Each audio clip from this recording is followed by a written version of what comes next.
In the conversations in the Survivor series, we talk about mission command, a form of leadership that will help and assist you to get the job done. And embedded in it is a number of principles, and we've covered a few of those, but here's another one. And that is the value and the critical importance of something like dialogue or conversation. And by that I mean a conversation that is all about meaning and understanding. So I'm a soldier, and I spent most of my life many years ago in the military, and that's where I learned the importance of dialogue, because that's what soldiers do. When they are in conflict, when they are in battle, even in training, when nightfall come, late afternoon, they might go down in a circle or in a lager, and as they make maybe a fire or maybe prepare food, or there will be a conversation. And that conversation will be a reflection of what happened today and what did we learn from it. If tomorrow will be very much the same, what will be different? So it was a continuous learning experience, reflecting on what happened, knowing that life will still go on tomorrow and we have to deal with it.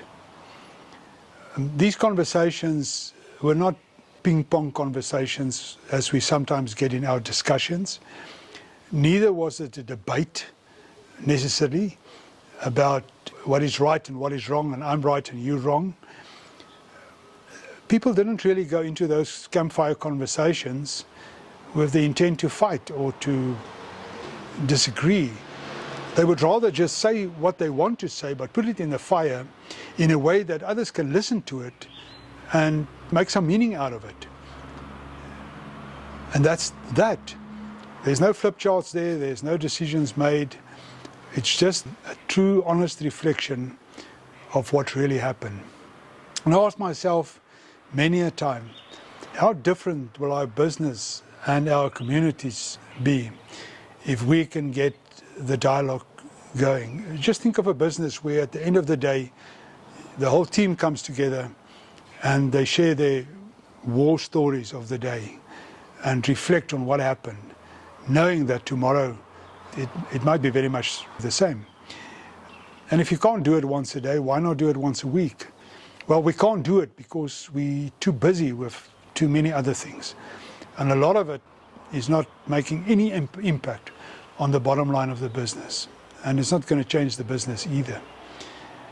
I would spend a huge chunk of my engagement time with my people in the campfire conversation or in the dialogue. But remember now, that kind of conversation, don't ask for a facilitator. In the beginning, you might need a facilitator just to get going, to hold that container. The facilitator don't dictate the content. It is the flow of words, and that's it. You've got no control over that. That's why hierarchy will destroy dialogue. If somebody needs to be the chair, and the chair's got an agenda of his or her own, that will destroy the dialogue. It's not what you say, it's just how you say it. And the dialogue is really more about stories or the narrative of what happened. People listen to stories and they look for meaning in the story and they try to relate that to business. The point is that in that campfire conversation, we sit around the fire as if we're in the same boat and we're all rowing together. That's it. It's easy, it is relaxed, it is a reflection on life and on work, and the power of it is hidden in the fact that it is only in reflection that people learn. People don't learn in the spoken word where you talk down to them or you preach to them or you tell them what to do. There's no learning there, almost nothing. They might respond because of fear, but there's no learning there. But when people can reflect on the experiences they had, real life experiences, and just share those stories, those war stories, new meaning is created. I had my breakthroughs in business, and some of it was massive. You know, the impact was on the bottom line of the business, where the business really changed. And in all those interventions, the ones that really worked is where we got the dialogue going. There was other factors also, but the ones that really worked was where the leadership was brave enough to call time out and say, you know what, let's allow for this. I remember this one big corporate where we ended up in coffee shops from Klerksdorp in South Africa to Krugersdorp, different coffee shops. And all the senior managers, about 300 of them, engage in coffee shop conversations. How's that for dialogue? The top 3,000 did go on a 2-day intervention at a nature reserve where it was a sleepover, but day one we played and we gave them something to talk about, and that evening the dialogue would start, and then the next day, wow, they changed that business forever. It will never be the same after that. So if I were to give you a tip for life, not only for business, but also for communities, for schools, for school boards, religious institutions, the board, those that feel responsible for the leadership in that institution. If you can get the dialogue going, the conversation for meaning. Myself and a colleague, Alexis Moshodi, we had some real breakthroughs with management and organized labor. We didn't do advertised business there. That was not our focus. But sometimes the business did ask us if we would not mind to facilitate the dialogue with the unions, organized labor.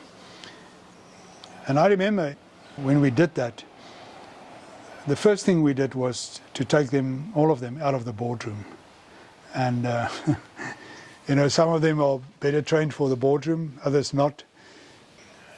But when you go outside and you sit around a fire in the context of nature, everything changes. The atmosphere is different.